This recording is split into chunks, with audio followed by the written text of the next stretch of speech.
الله من الشيطان الرجيم.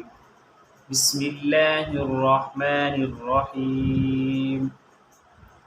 وإذ قال موسى لقومه إن الله يأمركم أن تذبحوا بقرة قالوا أتتخذنا هزوا قال أعوذ بالله أن أكون من الجاهلين.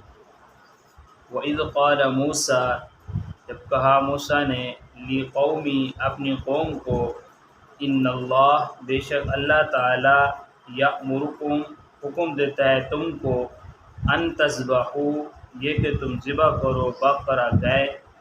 قالوا انہوں نے کہا اتخذونا کیا تو ہمارے ساتھ ہزوا مذاق کرتا ہے. قال اعوذ باللہ موسیٰ علیہ السلام نے فرمایا میں پناہ چاہتا ہوں اللہ کی ان اکون من الجاہلین یہ کہ میں ہوں ناواقفوں میں سے. قالوا ادع لنا ان لوگوں نے کہا تو دعا کر ہمارے لیے ربک اپنے رب سے یبین لنا ما ہی بیان کرے ہمارے لیے وہ گائے کیسی ہو. قال انہ یقول موسیٰ علیہ السلام نے فرمایا بے شک اللہ تعالیٰ فرماتے ہیں انہا بقرہ کہ وہ گائے ایسی ہو لا فارض ولا بکر نہ بوڑھی ہو اور نہ نو عمر اوان بین ذالک اس کے درمیان ہو. فافعلوا ما تؤمرون بس تم کرو وہ جو تمہیں حکم دیا گیا ہے. قالوا ادع لنا انہوں نے کہا کہ دعا کر تو ہمارے لیے ربا کا اپنے رب سے یبین لنا بیان کرے ہمارے لیے ما لونها اس کا رنگ کیسا ہو. قال انہ یقول موسیٰ علیہ السلام نے کہا کہ بے شک اللہ تعالیٰ فرماتے ہیں انہ بقرۃ صفراء وہ گائے زرد رنگ کی ہو فاقع لونها اس کا رنگ خالص ہو تسر الناظرین تو دیکھنے والوں کو خوش کر دے. قالوا ادع لنا ربک انہوں نے کہا تو دعا کر ہمارے لیے اب رب سے یبین لنا ما ہی بیان کرے وہ ہمارے لیے کیسی ہو. ان البقرہ تشابہ علینا بے شک گائے ہم پر مشتبہ ہوگی ہے. وَإِنَّا انشاءاللہ بے شک ہم اگر اللہ تعالیٰ چاہے لَمُهْتَدُونَ البتہ ہم اس کو حاصل کر لیں گے. قال انہ یقول موسیٰ علیہ السلام نے فرمایا کہ بے شک اللہ تعالیٰ فرماتے ہیں انہ یقول انہا بقرہ بے شک وہ گائے ایسی ہو لا تزول نہ تابع ہو تسیر الارض زمین میں ہل چلانے کے ولا تسقی الحرث اور نہ کھیتی کو پانی پلانے کے مسلمۃ اللہ شیطفیہ صحیح سالم ہو اس کے اندر کوئی داغ نہ ہو. قالوا الآن جئت بالحق انہوں نے کہا اب تو لائے حق فذبحوها پر انہوں نے ذبح کر اس گائے کو وما کادوا یفعلون نہیں قریب تھا کہ وہ ایسا کام کرتے. ان آیات مبارکہ کے اندر اللہ تبارک و تعالی بنی اسرائیل کے ایک واقعے کا تذکرہ فرما رہے ہیں کہ بنی اسرائیل کے اندر ایک آدمی تھا جو مالدار تھا حضرت موسیٰ علیہ السلام کے زمانے کے اندر. اس کی مختلف تفسیریں ہیں. اس کا ایک چچا زاد بھائی تھا یا اس کا بھتیجا تھا.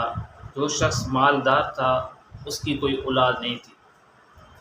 جو اس کے چچا زاد بھائی تھے یا ان کے جو بھتیجے تھے انہوں نے کہا کہ تو مالدار ہے ہماری اس کے میں مدد کر. ہم سارا دن کام کرتے ہیں اس کے باوجود بھی ہمارے خرچے پورے نہیں ہوتے ہم پریشان ہیں تو ہماری مدد کر.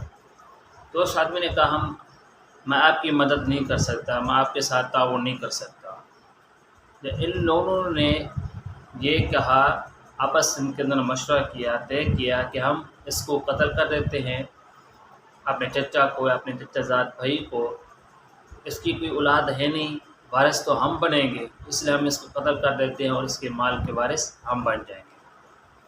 تو انہوں نے یہ مشورہ طے کر کے تو ایک دن اس کو قتل کر دیا. جب قتل ہو گیا تو ان لوگوں نے پھر یہ سارا مقدمہ لے کر حضرت موسیٰ علیہ السلام کے پاس آگے کہ ہمارے چچا کو کسی نے قتل کر دیا ہمیں انصاف چاہیے. حالانکہ قتل انہوں لوگوں نے کیا ہوتا پھر بھی دعویٰ بھی یہی کر رہے تھے. تو وہ یہ کہہ رہے تھے کسی طرح یہ معاملہ ٹل جائے معاملہ حل ہو جائے اور ہم جزات کے وارث ہو جائیں گے ہم پر تو کوئی شک و شبہ نہیں کرے گا۔ اسی وجہ سے خود دعویٰ لے کر حضرت موسیٰ علیہ السلام کے پاس پہنچ گئے۔ تو حضرت موسیٰ علیہ السلام کو اللہ تعالیٰ نے وحی کے ذریعے بتایا، وَإِذْ قَالَ مُوسَىٰ لِقَوْمِهِ إِنَّ اللَّهَ يَأْمُرُكُمْ أَن تَذْبَحُوا بَقَرَةً، ان لوگوں کو حکم دیں کہ ایک گائے ذبح کریں۔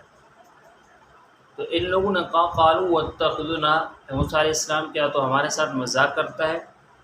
قال اعوذ باللہ ان نکون من الجاہلین، موسیٰ علیہ السلام نے کہا کہ میں آپ کے ساتھ مذاق کیوں کروں گا؟ یہ مذاق کرنا یہ جہلوں کا کام ہے، ناواقف کا کام ہے۔ میں تو اللہ تعالیٰ کا پیغمبر ہوں، میں آپ کے ساتھ مذاق نہیں کر رہا، میں تو اللہ تعالیٰ کا حکم سنا رہا ہوں۔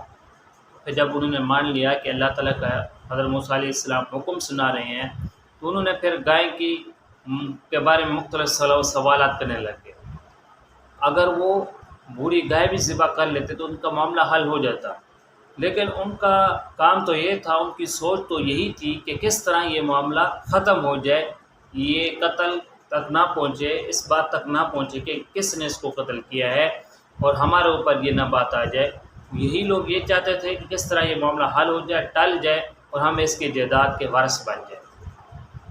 تو کہنے لگے قالوا ادع ربک یبین لنا ما ہی، موسیٰ علیہ السلام آپ اللہ تعالیٰ سے دعا کریں کہ وہ گائے کیسی ہو۔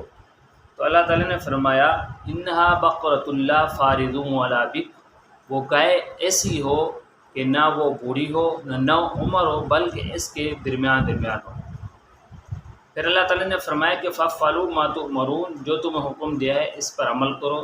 نہیں، پھر انہیں پھر دوبارہ سوال کیا موسیٰ علیہ السلام سے کہ موسیٰ علیہ السلام آپ اللہ سے دعا کریں یبین لنا ما لونھا، کہ اس کا رنگ کیسا اس گائے کا۔ تو موسیٰ علیہ السلام نے فرمایا انہا بقرۃ صفراء، اللہ تعالیٰ فرماتے ہیں اس گائے کا رنگ جو ہو وہ زرد رنگ ہو، فاقع لونھا تسر الناظرین، جو دیکھنے والوں کو خوش کر دے، اس طرح خوبصورت و زرد رنگ ہو۔ پھر جب یہ بھی سوال کر لیا تو انہوں نے پھر بعد میں یہ کہا موسیٰ علیہ السلام سے آپ نے رب سے یہ دعا کر ان البقرہ تشابہ علینا، وہ گائے ہم پر مشتبہ ہو گیا ہے، ہم اس کو نہیں ڈھونڈ سکیں گے۔ آپ پھر اللہ تبارک و تعالیٰ سے دعا کریں کہ ہمارے لیے کوئی اور اس کی نشانی بتائے۔ تو اللہ تعالیٰ نے پھر حکم دیا انہا بقرۃ لا ذلول تثیر الارض ولا تسقی الحرث، کہ وہ گائے ایسی ہو کہ وہ زمین کے اندر حل بالکل نہ چلایا ہو، اور ایسی ہو اس نے نہ کبھی کنویں کے اوپر جویا گیا ہو اس گائے کو، نہ اس نے کھیتوں کو سیراب کیا ہو، بلکہ وہ تندرست ہو، کسی کام کے اندر بھی نہ لگی ہو، مسلمۃ لا شیۃ فیہا، اس کے اندر کسی قسم کا داغ بھی نہ ہو، کسی قسم کا عیب بھی نہ ہو۔ جب یہ سارے اللہ تبارک و تعالیٰ نے نشانیاں بتا دی، ان کے سارے سوالوں کا جواب دے دیا، ان لوگوں نے اب کہا قالوا الآن جئت بالحق، اے موسیٰ علیہ السلام اب تو حق بات لایا، اب تو درست بات لایا۔ فذبحوها وما كادوا يفعلون، اللہ تعالیٰ فرمایا تو اس کو ذبح کرو، اس گائے کو، وما كادوا يفعلون، یہ قریب نہیں تھا یہ کام سے کرتے، کیونکہ اگر ان کا کام یہ ہوتا، ان کی سوچ یہی ہوتی کہ ہم نے یہ گائے ذبح کرنی ہے اور اپنے قاتل کو معلوم کرنا ہے، تو جس وقت اللہ تبارک و تعالی نے پہلا حکم دیا تھا ان اللہ یأمرکم ان تذبحوا بقرۃ، اس حکم کو مان لیتے، آگے سوالات نہ کرتے۔ تو ان کا معاملہ یہ تھا کہ کس طرح یہ معاملہ ٹل جائے، ہمارے اوپر یہ شک نہ ہو، ہم کسی طرح اپنے چچا کے جائیداد کے وارث بن جائیں۔ تو اس سے ایک مسئلہ یہ بھی معلوم ہوا کہ جو نفلی عبادات ہیں، قرآن پاک کی تلاوت ہے، ہم وہ اتنا کریں جتنا ہماری جان برداشت کر سکے، ہم حد سے زیادہ نہ کریں۔ اور آپ صلی اللہ علیہ وسلم کی حدیث بھی مبارک ہے، عائشہ رضی اللہ تعالی عنہ سے روایت ہے کہ آپ صلی اللہ علیہ وسلم نے فرمایا کہ مجھے وہ عمل زیادہ محبوب ہے جو تھوڑا ہو اور ہمیشہ ہو، یعنی کہ ایک دن ہم نے زیادہ عمل کر دیا، دوسرے دن چھوڑ دیا۔ اس وجہ سے سوالات بھی ہمیں زیادہ نہیں کرنے چاہیے، اور زیادہ اتنا عبادت ہم بھی نہ کریں جو ہماری وسعت اور طاقت سے باہر ہو۔ ہاں جو ہمارے لیے عبادت مقرر کر دی گئی ہے، جیسے فرض نماز ہوگی، فرض روزے ہو گئے، فرض زکوٰۃ ہوگی، وہ تو ہمارے لیے واجب ہے، ہم تو کرنا ہے۔ اس کے علاوہ جو نفلی عبادات ہیں وہ ہم اتنا کریں جتنا ہم برداشت کر سکیں، جتنا ہماری طاقت ہو۔ دعا ہے کہ اللہ تعالیٰ ہم سب کو عمل کرنے کی توفیق عطا فرمائے۔